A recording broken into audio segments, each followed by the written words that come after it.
হাভানিয়ার সবুজ পল্লীর কার্তিক চৌধুরীতে বন্দুক তৈরির কারখানার হদিশ পেল আমতলী থানার পুলিশ। এই খবর চলে আসে আমতলী থানার কাছে। খবর পাওয়ার পরই অভিযানে নামে পুলিশ। অভিযানে নেমে পুলিশের চক্ষু চড়কাজ। বেশ সাজিয়ে গুছিয়ে বন্দুক তৈরির কারখানা জাকিয়ে বসে বলবীর সিং ওরফে বিট্টু। একে একে উদ্ধার হয় বন্দুক তৈরির নানা উপাদান সামগ্রী সহ খালি কার্তুজ। গ্রেপ্তার করা হয় অভিযুক্ত বলবীর সিং ওরফে বিট্টুকে।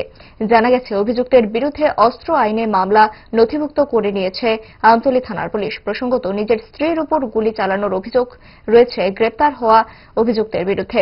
পুলিশের অভিযান নিয়ে কি জানিয়েছেন পুলিশ আধিকারিক, দেখুন। অ্যাকচুয়ালি আজকে সন্ধ্যা নাগাদ আমতলী থানার কাছে একটা সিক্রেট ইনফরমেশন আসে যে কার্তিক চৌমনি ওইখানে বলবীর সিং এর বাড়িতে আর্মস জাতীয় কিছু সামগ্রী মজুদ থাকতে পারে।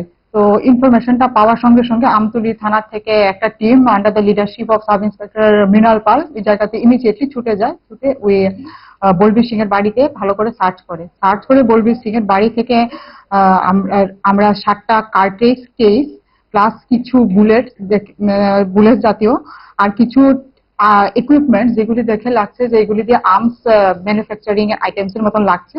তো সেগুলিকে আমরা সিজ করি এবং বলবীর সিংকে ওনাকে আমরা অ্যারেস্ট করি। বাকি যে টুলস গুলো আছে ওইগুলোকে আমরা ফরেন্সিকে পাঠাবো। পাঠিয়ে এগুলি এক্সামিনেশনের পরে রিপোর্টে আমরা বলতে পারবো যে এগুলি দিয়ে কিভাবে ইউজ করা হয় এবং এগুলি দিয়ে কিভাবে আর্মস তৈরিতে এগুলি ইউজ হয় কি হয় না।